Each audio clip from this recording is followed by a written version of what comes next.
이번 시간에 학습할 학습 목표와 학습 내용입니다. 학습 목표를 숙지하고 학습을 시작해 보세요.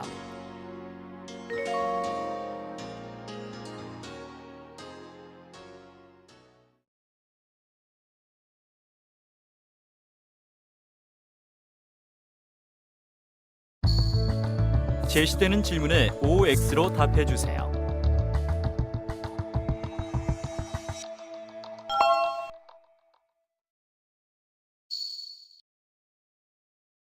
네, 첫 번째 시간 스프링 프레임워크 개요에 대해서 알아보겠습니다.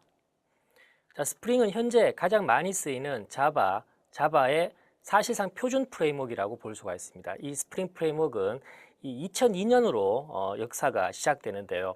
2002년이면 사실 이 웹이라는 것이 막 탄생되고 이 IT 버블을 겪으면서 이 모든 애플리케이션들이 웹으로 이전하려고 하는 그 당시입니다.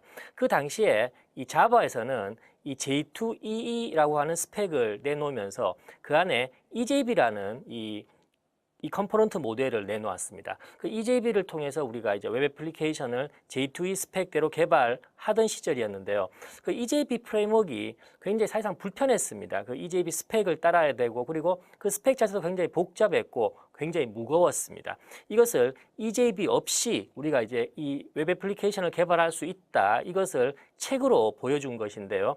이게 이제 로드 존슨이 출판한 2002년도의 도서 엑스퍼트 1on1 J2E라는 책입니다. 이 책을 근간으로 해서 우리가 EJB 없이도 웹 애플리케이션을 잘 개발할 수 있다라고 하는 이 내용을 이 다른 개발자들도 읽고, 이게 바로 이제 스프링의 원조가 된 것입니다. 스프링은 실제로 2003년도 6월 달에 아파치 라이센스로 최초로 공개가 됩니다.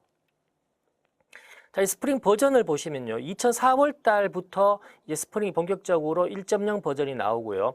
2016년 6월 달에 4.3 버전이 나오게 됩니다. 2016년 하반기에 5.0이 예정되어 있는 상태고요.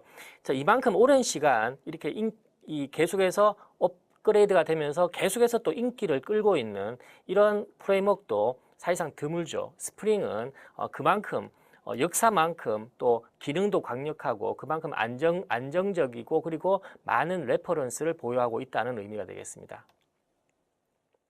자, 스프링 프레임워크란 무엇인가에 대해서 한번 살펴보도록 하면요.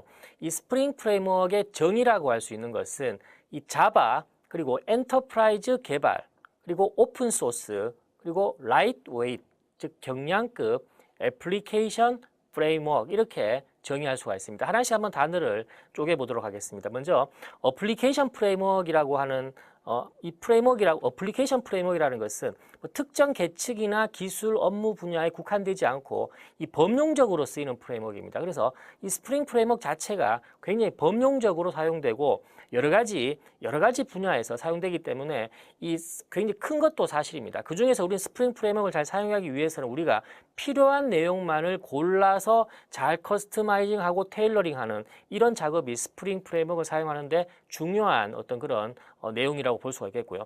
자, 두 번째는 경량급이라고 하는 이 용어가 나오는데요. 이것은 바로 이제 EJB가 중량급 헤비웨이트이라고 하는데 반해서 나오는 용어가 바로 경량급 프레임워크라는 용어가 되겠습니다. 이 경량급 프레임워크라는 뜻은 우리가 어떤 그 컴포넌트 스펙을 이용하지 않고 일반 자바 객체, 즉 그 포조라고 하죠. 이 포조로 대부분의 이 어떤 고급 기술들을 개발할 수 있다. 그리고 단순한 웹 컨테이너에서도 이 엔터프라이즈급의 고급 기술들을 개발할 수가 있다. 이런 의미가 내포되어 있습니다.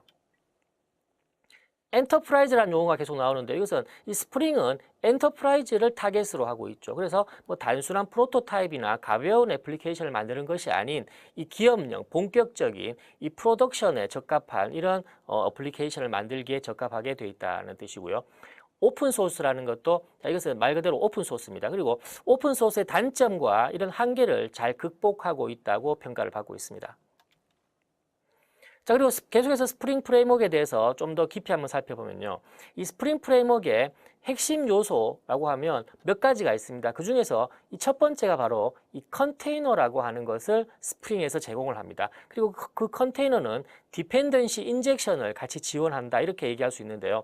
이 컨테이너라는 것은 이 스프링이라는 프레임워크에서 이 사용하는 주요 객체들, 그러니까 자바 프로그램이라는 것 자체가 객체 지향 프로그램이기 때문에 모든 것을 객체로 다 다룹니다. 그 객체 중에서 가장 중요한 객체들, 가장 많이 쓰이고 가장 이 코어인 객체들은 우리 개발자가 직접 다루는 것이 아니라 이 컨테이너에 의해서 다루어지게끔 만들어 놓았습니다. 그래서 그런 객체들의 어떤 디펜던시 관계도 자동으로 이렇게 설정을 해주는 이런 디펜던시 인젝션 기능, 이런 것들이 스프링에서 지원하는 것이 스프링의 대표적인 첫 번째 주요 기능이고요. 그리고 AOP를 지원합니다. 이 AOP라는 기술은 뒤에서 자세히 배우겠지만 이 어떤 이 핵심 코어 기술과 그리고 주변 기술들을 분리해서 각각 따로따로 개발해서 런타임 시에 결합시켜주는 기능으로서 이 굉장히 이 어플리케이션을 단순하게 만들 수 있고, 그리고 이 생산성과 전체적인 품질, 이런 여러 가지 것들을 좋게 만들어줄 수 있는 아주 고급 기술이 되겠습니다. 자, 그리고 언급드렸듯이 포조를 지원하고요. 그리고 트랜잭션을 지원합니다. 그리고 영속성을 지원하는데, 자, 이렇게 트랜잭션을 지원한다든가 그 다음에 영속성을, 이런 것을 지원하는 것을 우리가 이제 시스템 서비스라고 하는데요. 이런 시스템 서비스를 굉장히 쉽게끔 추상화시켜 놓았습니다. 그래서 이것을 우리가 이제 서비스 추상화라고 얘기할 수 있는데요. 이 스프링의 3대 특징이라고 하면 이렇게 컨테이너를 제공한다. 두 번째는 AOP를 지원한다. 그리고 서비스를 추상화시킨다. 이렇게 세 가지로 크게 나누어 얘기할 수가 있습니다.